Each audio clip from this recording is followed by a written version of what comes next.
സേതുവിന്റെ പല്ലുവീട് ഇന്നത്തെ നല്ലൊരു വിശേഷം കേട്ടാലോ. അങ്ങനെ ഇന്നത്തെ വിശേഷത്തില് പാറുവും വിശ്വവും കൂടെ ഹോസ്പിറ്റലിലേക്ക് പോയി വന്നു കഴിഞ്ഞപ്പോ ഓടിച്ചെല്ലുവാണ് രാജലക്ഷ്മി അങ്ങോട്ടേക്ക്. എടാ മോനെ, എന്താ എടാ ഹോസ്പിറ്റലിൽ പോയിട്ട് എന്ത് പറഞ്ഞെന്നൊക്കെ ചോദിക്കണം. ഭയങ്കര ആകാംക്ഷാപൂർവ്വമാണോ ചോദ്യം. ഒരു പക്ഷേങ്കിൽ പാറു ഗർഭിണി ആയിരിക്കാം എന്നൊരു ചിന്തയായിരുന്നു രാജലക്ഷ്മിയുടെ മനസ്സിൽ. അപ്പോഴേക്കും ഒന്നും അറിയത്തില്ലാത്ത മട്ടി വിശ്വം പറഞ്ഞു, എന്താവാനായിട്ട് ഒന്നും ആയില്ല, ഇവൾക്ക് വയറ്റിൽ എന്തോ കഴിച്ചത് പിടിച്ചില്ല, അതുകൊണ്ടുള്ള ഛർദി ഓക്കാനും ഒക്കെ ആയിരുന്നു എന്ന് പറഞ്ഞു.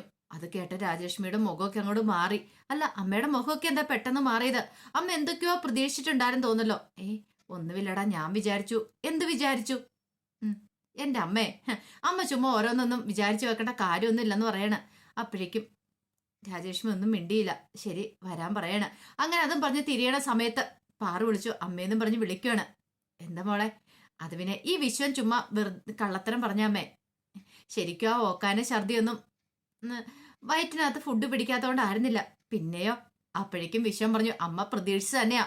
ദേ, അമ്മ വീണ്ടും ഒരു മുത്തശ്ശിയാവാൻ പോവാ. ഋതു ചേച്ചിനെ പോലെ തന്നെ ദേ പാറു ഒരമ്മയാവാൻ പോവാന്ന് പറഞ്ഞു. അത് കേട്ട് കഴിഞ്ഞപ്പം വല്ലാത്തൊരു സന്തോഷത്തോടെ രാജലക്ഷ്മി ഓടിച്ചെന്ന് പാറുവിനെ കെട്ടിപ്പിടിക്കുകയാണ്. എൻ്റെ മോളെ, ഇപ്പോഴെനിക്കൊരു സമാധാനമായത്, എനിക്ക് സന്തോഷമായി. നിങ്ങൾ പോയപ്പം മുതൽ ഞാൻ പ്രാർത്ഥിച്ചുകൊണ്ടിരിക്കുമായിരുന്നു ഈ ഒരു വിശേഷ വാർത്ത കേൾക്കാൻ വേണ്ടിയിട്ട്. അപ്പോഴേക്കും വിശ്വം ചോദിച്ചു, അല്ല ഇവളുടെ കാര്യം വന്നപ്പോ എന്താ അമ്മയ്ക്ക് ഇത്ര സന്തോഷം? ഋതുവേടത്തെയും പ്രഗ്നന്റ് ആയിരുന്നല്ലോ, അവളെ പോലെയാണോ മോനെ ഇവള്? അവള് നിഷേധിയല്ലേ? അങ്ങനെയൊന്നുമല്ല, ഋതു ചേച്ചിയും പാവാന്ന് പാറു പറഞ്ഞു. കണ്ടില്ലേ കണ്ടില്ലേ, അതെ ഋതുവേടത്തിന്റെ ഒപ്പം ഇവളും. ആഹാ, അങ്ങനെയാണോ? അങ്ങനെയാണെങ്കിൽ ഇവളോടൊപ്പം ഞാനും ഉണ്ട്, ഇവളും എന്റെ കക്ഷിയാ, നിങ്ങൾ കയറി വരാൻ പറയാണ്. രാജലക്ഷ്മി വളരെ സന്തോഷത്തോട് കൂടിയിട്ട് അങ്ങനെ അവരെ അകത്തേക്ക് ഏറ്റിക്കൊണ്ട് പോയി.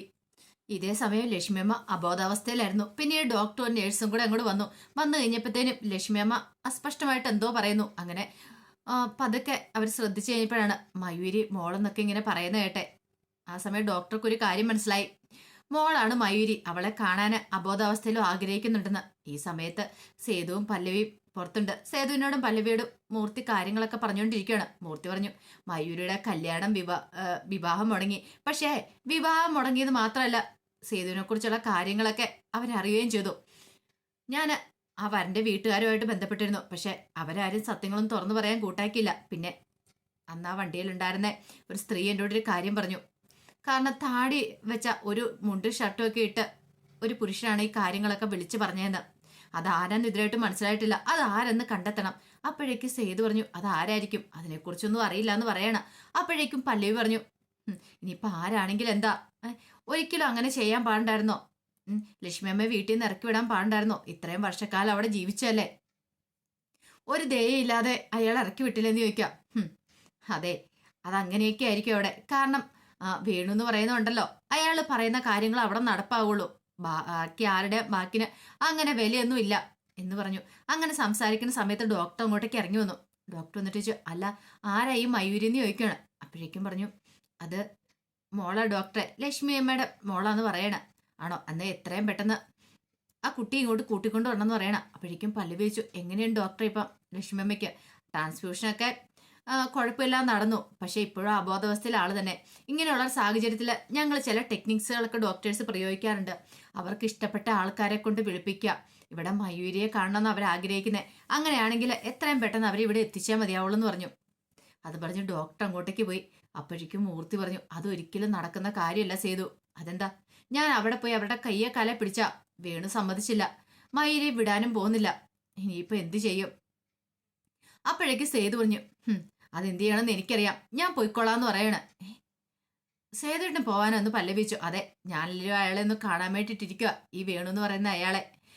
എന്റെ പെങ്ങളെ ഞാൻ ഇങ്ങോട്ടേക്ക് കൂട്ടിക്കൊണ്ടുവരും എൻ്റെ അമ്മയ്ക്ക് വേണ്ടിയിട്ട്. ഇത്രയും നാൾ ഞാൻ അങ്ങോട്ടേക്ക് പോവാതിരുന്നേ എൻ്റെ അമ്മയുടെ ജീവിതം തകരണ്ടല്ലോ എന്ന് കരുതി മാത്രമാ ഞാൻ ചെന്നിട്ട് എന്തിനാ പാവ അമ്മയുടെ ജീവിതം തകർക്കുന്നതെന്ന്. പക്ഷെ ഇനി തകർന്നു പോയില്ലേ, ഇനിയിപ്പോൾ അതിനകത്ത് എന്ത് ചെയ്യണമെന്ന് എനിക്കറിയാം. എനിക്ക് അയാളെ ഒന്ന് കാണണം, 4 ചോദിക്കാനും ഉണ്ടെന്ന് പറഞ്ഞു. അപ്പോഴേക്കും പല്ലവി പറഞ്ഞു, വേണ്ട സേതുവേട്ടാന്ന് പറയാം. എന്താ വേണ്ടാത്തെ? എൻ്റെ അമ്മ ഇവിടെ കിടന്ന് മരിച്ചോട്ടെ എന്നോ? അതല്ല സേതുവേട്ടാ, സേതുവേട്ടൻ പോണ്ട, ഞാൻ പോയിക്കോളാം. സേതുവേട്ടൻ പോയാൽ ശരിയാകത്തില്ല. പല്ലവിക്കറിയാം, സേതു പോയിട്ടുണ്ടെങ്കിൽ അവിടെ ചെന്ന് പ്രശ്നങ്ങളൊക്കെ ഉണ്ടാക്കും. കാരണം ഈ പറയുന്ന വേണുവിന് സേതുവിനോട് നല്ല ദേഷ്യമാണെന്ന് അറിയാം. അതുകൊണ്ട് സേതുവേട്ടൻ പോകണ്ടെന്ന് പറയണേ. ഒടുവില് പല്ലവി പോവുകയാണ് മയൂരിയെ വിളിക്കാൻ. ഇതേ സമയം ശ്രീഹരിയുടെ അടുത്തേക്ക് അച്ചു വന്നു. അച്ചു വന്നു കഴിഞ്ഞപ്പത്തിന് ശ്രീഹരി ഭയങ്കര ആലോചനയില്ല. എന്താ ശ്രീഹരി, എന്താ എന്നെ വിളിച്ചെന്ന് ചോദിക്കണം. അതെ, ഒരു കാര്യം ഉണ്ടെന്ന് പറയണേ. എന്താ? അല്ല, ചോദിക്കുന്നോടൊന്നും തോന്നരുത്. ഞാൻ നിനക്ക് ആകപ്പാടെ ഒരു മാല മാത്രമല്ല വാങ്ങി തന്നിട്ടുള്ളൂ. അതിനിപ്പോ എന്താ? അതല്ല, ഏ എനിക്കൊരു അത്യാവശ്യം വന്നിട്ടുണ്ട്. കുറച്ച് പൈസയുടെ ആവശ്യമുണ്ട്. കുറച്ച് സ്റ്റോക്ക് കൂടി എടുത്തു വെക്കണം. അപ്പൊ കുറച്ച് പൈസയും കൂടെ ഉണ്ടെങ്കിൽ നല്ല കാര്യമായിരുന്നു. അപ്പൊ പിന്നെ ആ വാങ്ങിച്ചു തന്ന ഇങ്ങനെ തിരിച്ചു ചോദിക്കുന്നേ, നിന്റെ വല്ല പൈസ എന്തെങ്കിലും ഉണ്ടോന്ന് ചോദിക്കണം. അപ്പോഴേക്കും അച്ചു പറഞ്ഞു, അയ്യോ എൻ്റെ ഈ പൈസയായിട്ട് അങ്ങനെയൊന്നും ഇല്ല. ഒരു 10,000 രൂപ ഇരിപ്പുണ്ട്. ഉം, അത് ഞാൻ ഋതുവിന് എന്തെങ്കിലും പെട്ടെന്നൊരു ആവശ്യം വന്നാലോ എന്ന് കരുതി എടുത്ത് മാറ്റി വെച്ചിരിക്കുമായിരുന്നു. ഇനിയിപ്പോ എന്താ ചെയ്യുന്നേ? അപ്പോഴേക്കും ശ്രീഹരി പറഞ്ഞു, ഒരു കാര്യം ചെയ്യ, നിന്റെ ഈ സ്വർണ്ണമില്ലേ അത് തന്നാലും മതി. ഓ, ആ കാര്യം ഞാനും കൂടെ മറന്നുപോയി എന്നും പറഞ്ഞിട്ട് എന്ത് ചെയ്യണം, കയ്യെ കിടക്കുന്ന ഒരു വളയം കൂടി ഉരുവാണ്. ഇത് മതിയോ ശ്രീഹരി എന്ന് ചോദിച്ചു. തൽക്കാലത്തേക്ക് ഇത് മതി എന്ന് പറയാ. അല്ല, ആ, ഇത് എന്ത് ചെയ്യാനാ? വിൽക്കാനാണോ പണയം വെക്കാനാണോ നീ ഉദ്ദേശിക്കുന്നേ എന്ന് അച്ഛനോട് ചോദിച്ചു. അച്ചു പറഞ്ഞു, ഹരിക്ക് ഇഷ്ടമുള്ളത് ചെയ്തോ, വിൽക്കോ പണയം വെക്കോ എന്ത് വെള്ളം ചെയ്തോളാൻ പറയണ. അത് കേട്ട് കഴിഞ്ഞപ്പോഴത്തേനും ശ്രീഹരി പറഞ്ഞു, അതെ ഞാൻ നിന്നെ വെറുതെ ഒന്ന് പരീക്ഷിച്ച് നോക്കിയതാ. പരീക്ഷിച്ച് നോക്കാനോ? അതെ, നിനക്ക് എന്നോട് എത്രമാത്രം ഇഷ്ടമുണ്ടെന്ന്. പിന്നെ ഇതിനോടല്ലേ ഇഷ്ടം നോക്കുന്നേ. നീ ആ ഡ്രോ ഒന്ന് പോയി തുറന്നു നോക്കാൻ പറയണം. അങ്ങനെ അച്ചു പോയി ഡ്രോ തുറന്നു. ഒരു ജ്വല്ലറി ബോക്സ് ഉണ്ടായിരുന്നു അതിനകത്ത്. ആ ജ്വല്ലറി ബോക്സ് എടുത്ത് തുറന്നു നോക്കി. അതിനകത്ത് 2 വള ഇരിക്കുന്നു. ഇതെവിടുന്നാ? നീ എനിക്ക് ഒരു വളയല്ലേ തന്ന്, പകരം നിനക്ക് 2 വള ഞാൻ അങ്ങോട്ട് തരുവാന്ന് പറഞ്ഞു. ഇതെവിടുന്ന് ഇതിനുള്ള പൈസ? അതെ, ഞാൻ വെറുതെയാണോ ജോലിക്ക് പോകുന്നത്, ലാഭം കിട്ടിക്കഴിഞ്ഞപ്പോ വാങ്ങി. എങ്ങനെയുണ്ട്, ഇഷ്ടപ്പെട്ടോന്ന് ചോദിക്കാം. എനിക്ക് ഇഷ്ടപ്പെട്ടെന്ന് പറഞ്ഞു. അതെ, ഇനി എന്റെ അടുത്ത ലക്ഷ്യം ഒരു കാറ് വാങ്ങാന്നുള്ള. അത് ഞാൻ വാങ്ങുക തന്നെ ചെയ്യും. ദേ, എനിക്കതൊന്നും അല്ല പ്രശ്നം. എനിക്ക് ഈ ഹരിയുടെ സ്നേഹം എപ്പോഴും ഉണ്ടായാൽ മതി. അത് മാത്രമാണ് എനിക്ക് വേണ്ടേന്നൊക്കെ പറഞ്ഞു. അങ്ങനെ സന്തോഷിച്ചിരിക്കണ സമയത്ത് അച്ചുവിന്റെ ഫോണിലേക്ക് കോള് വരുന്നേ. നോക്കി പല്ലവിയാണ്. പല്ലവി വിളിച്ചിട്ട് ലക്ഷ്മി അമ്മയെ കുറിച്ചുള്ള കാര്യങ്ങളൊക്കെ പറയണം. ഒരു നിമിഷം അച്ചു ഞെട്ടിപ്പോയി. ദൈവമേ, എന്ത് ചെയ്യണമെന്ന് അറിയത്തില്ല. അങ്ങനെ കോള് കട്ട് ചെയ്ത് കഴിഞ്ഞപ്പോഴത്തേനും ശ്രീഹരിയുടെ കാര്യങ്ങളൊക്കെ പറയാണ്. ശ്രീഹരി പറഞ്ഞു, അല്ല ഇത് എന്ത് പറ്റി ലക്ഷ്മി അമ്മയ്ക്ക്? അറിയത്തില്ല, പല്ലവി ചേച്ചിക്ക് ഭയങ്കര സങ്കടമാണ്. പല്ലവി ചേച്ചി എങ്ങോട്ടോ പോയിക്കൊണ്ടിരിക്കുക. ആ സമയത്ത് ഈ കാര്യങ്ങളൊക്കെ വിളിച്ചു പറഞ്ഞെന്ന് പറയണം. അവർക്കും ഭയങ്കര സങ്കടമായി. കുറച്ച് കഴിഞ്ഞപ്പോൾ പല്ലവി മേലെടുത്ത് വീട്ടിലേക്ക് വന്നു. അങ്ങനെ ശൈലജയോട് വേണുവിനെ കാണണമെന്ന് പറയണം. ആ സമയത്ത് വേണു അങ്ങോട്ട് നിന്നു. ഇത് ആരാ ശൈലജ എന്ന് ചോദിക്കുക. ആരാന്നറിയത്തില്ല. വേണു എന്നെ കാണണമെന്ന് പറഞ്ഞു. അല്ല കുട്ടി, എന്തിനാ നീ എന്നെ കാണണമെന്ന് പറഞ്ഞേ? വല്ല ജോലിയുടെ ആവശ്യമൊക്കെയാണോ? അങ്ങനെ ഒരു കാര്യം ചെയ്യാം, ഒരു ബയോഡാറ്റ കൊടുത്തിട്ട് പോയിക്കോ. കമ്പനിയിൽ എവിടെയെങ്കിലും ഒഴിവ് വരുവാണെങ്കിൽ HR വിളിച്ചോളൂ എന്നൊക്കെ പറയണം. അപ്പോഴേക്കും പല്ലവി പറഞ്ഞു, അതിനു വേണ്ടിയിട്ടല്ല ഞാൻ വന്നേ. പിന്നെയോ, ഞാന് സേതുമാധവന്റെ ഭാര്യ പല്ലവിയാന്ന് പറയണം. ആ പേര് കേട്ടപ്പത്തിന് അയാളൊന്ന് ഞെട്ടിപ്പോയി. സേതുമാധവന്റെ ഭാര്യ? അതെ, എനിക്ക് ലക്ഷ്മി അമ്മയെ കുറിച്ച് കുറച്ച് കാര്യങ്ങളൊക്കെ പറയാണ്ട്. അത് കേട്ട് കഴിഞ്ഞപ്പത്തിനും വേണു പറഞ്ഞു, വേണ്ട, എനിക്ക് അവളുടെ ഒരു കാര്യം കേൾക്കണ്ട. ലക്ഷ്മി ഞങ്ങൾക്ക് പണ്ടേ മരിച്ചു കഴിഞ്ഞു. അങ്ങനെ ഒരാൾ ഞങ്ങൾക്ക് ഇല്ലാന്ന് പറയണം. അത് കേട്ടപ്പോൾ പല്ലവി പറഞ്ഞു, അതെങ്ങനെ ശരിയാ സാർ, ഞാൻ ഗുരുതരാവസ്ഥയിൽ കിടക്കുക. അവർക്ക് എന്തേലും സംഭവിച്ചു പോയിട്ടുണ്ടെങ്കിൽ അവർക്ക് അവരുടെ മകളെ ഒന്ന് കാണണമെന്ന് ആഗ്രഹമുണ്ട്.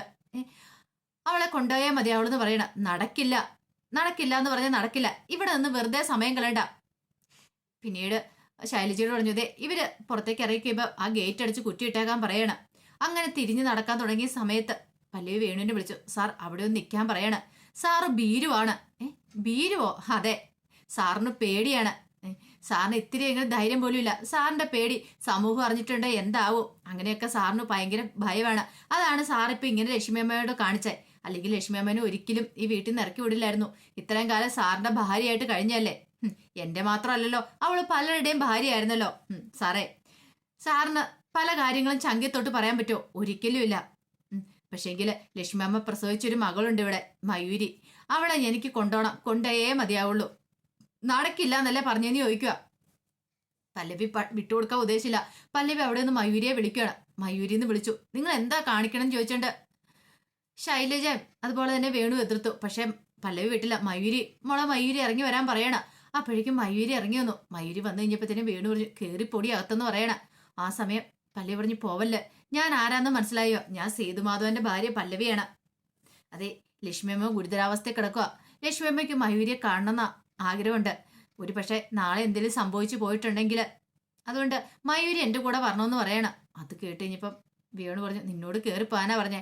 ആ സമയം പല്ലവി പറഞ്ഞു, മയൂരി, ഒരു പക്ഷെ നീ വന്നില്ലെങ്കിൽ നാളെ ചിലപ്പോൾ ലക്ഷ്മി അമ്മയുടെ ആത്മാവ് പോലും നിന്നോട് ക്ഷമിച്ചെന്ന് വരത്തില്ല. അത് കേട്ടപ്പോൾ വേണുവൊക്കെ ഒരു നിമിഷം ഞെട്ടിപ്പോയി. അവരിങ്ങനെ നിൽക്കുന്ന സമയത്ത് പല്ലവി മയൂരിയുടെ കൈ പിടിച്ചൊരു ഒറ്റ ഓട്ടമായിരുന്നു പുറത്തേക്ക്.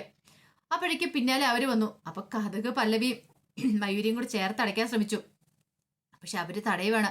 അങ്ങനെ ഒടുവില് ബലപ്രയോഗങ്ങൾക്കൊടുവില് അവരെ അകത്തിട്ട് പൂട്ടിയിട്ട് മയൂരിയും പല്ലവിയും കൂടെ പുറത്തേക്ക് ഇറങ്ങി ഗേറ്റ് കിടന്ന് ഓടുവാണ്. കതവ് തുറക്കാൻ പറഞ്ഞെങ്കിലും അവർക്ക് പെട്ടെന്ന് പുറത്തിറങ്ങാൻ പറ്റിയില്ല. അതിനുള്ളിൽ തന്നെ മയൂരിയും പല്ലവിയും പുറത്തേക്ക് ഇറങ്ങി ഓടിയിട്ടുണ്ടായിരുന്നു. കുറച്ച് കഴിഞ്ഞപ്പോൾ സേതു വല്ലാതെ വിഷമിച്ചിരിക്കുകയാണ്. അപ്പോഴേക്കും മൂർത്തി അങ്ങോട്ടേക്ക് വന്നു. മൂർത്തി വന്നിട്ട് സേതുവിനോട് പറഞ്ഞു, സേതു ഇത് കുറച്ച് പണമാണെന്നും പറഞ്ഞ് ബാഗിനകത്തുനിന്ന് കുറച്ച് പണം എടുത്ത് കൊടുക്കുകയാണ്. ഇതെന്തിനാ മൂർത്തിയങ്കളെ? അതെ, ഇവിടെ കുറെ പണം അടയ്ക്കേണ്ടതായിട്ട് വരും. അത് കേട്ടപ്പോൾ സേതു പറഞ്ഞു, വേണ്ട, ഈ പണത്തിൻ്റെ ഒന്നും ആവശ്യമില്ല. എൻ്റെ അമ്മയെ ചികിത്സിക്കാനായിട്ട് ഞാൻ പണം ഉണ്ടാക്കിക്കോളാം. അല്ലെങ്കിലും ഇതൊക്കെ മേലെഴുത്തുകാരുടെ ഔദാര്യത്തിലുണ്ടായ പണമായിരിക്കും. അതിൻ്റെ ആവശ്യമില്ല എന്ന് പറയണം. അവർ കാരണമല്ലേ ഈ പ്രശ്നങ്ങളൊക്കെ ഉണ്ടായത്. എൻ്റെ അമ്മയെ ഞാൻ നോക്കിക്കോളാം. അല്ലെങ്കിലും എനിക്കറിയാം, ഒരു പക്ഷേ എൻ്റെ അമ്മയ്ക്ക് ഇത്രയും കാലം കിട്ടാത്ത പോയ സ്നേഹം കൊടുക്കാനായിട്ട് എനിക്ക് സാധിക്കും എന്നൊക്കെ പറയണം. ആ സമയത്ത് മൂർത്തി പറഞ്ഞു, സേതു ഇപ്പൊ എനിക്ക് നിന്നോർത്ത് അഭിമാനം തോന്നുന്നു. ശരിക്കും പറഞ്ഞാല് ലക്ഷ്മി അമ്മ ഭാഗ്യം ചെയ്തിട്ടുണ്ട്. ഈ മകന്റെ സ്നേഹം അനുഭവിക്കാതെ അവർക്ക് അങ്ങോട്ട് മുകളിലേക്കൊന്നും പെട്ടെന്ന് പോകാനൊന്നും പറ്റില്ല. ഇങ്ങനൊരു മകനെ കിട്ടിയത് തന്നെ അവരുടെ ഏറ്റവും വലിയ ഭാഗ്യം. അതെനിക്കിപ്പം മനസ്സിലാവുന്നുണ്ടെന്ന് പറയാണ്. നീ ധൈര്യമായിട്ടിരിക്കുക, ലക്ഷ്മിക്ക് ഒന്നും സംഭവിക്കില്ല എന്ന് പറഞ്ഞു. ഈ സമയത്ത് മയൂരിയുടെ കയ്യും പിടിച്ചുകൊണ്ട് പല്ലവി ഹോസ്പിറ്റലിലേക്ക് അങ്ങോട്ടേക്ക് വരുവാണ്. അതിന്റെ വിശേഷങ്ങളൊക്കെ നമ്മളിന്ന് കാണുന്നത്. ഇതിന്റെ ബാക്കി വിശേഷങ്ങളുമായിട്ട് വൈകുന്നേരത്തെ പ്രമോയി വരാട്ടോ. ഒരിക്കൽ കൂടി എല്ലാവർക്കും ശുഭദിനം നേർന്നുകൊണ്ട് നിർത്തുന്നു. നന്ദി.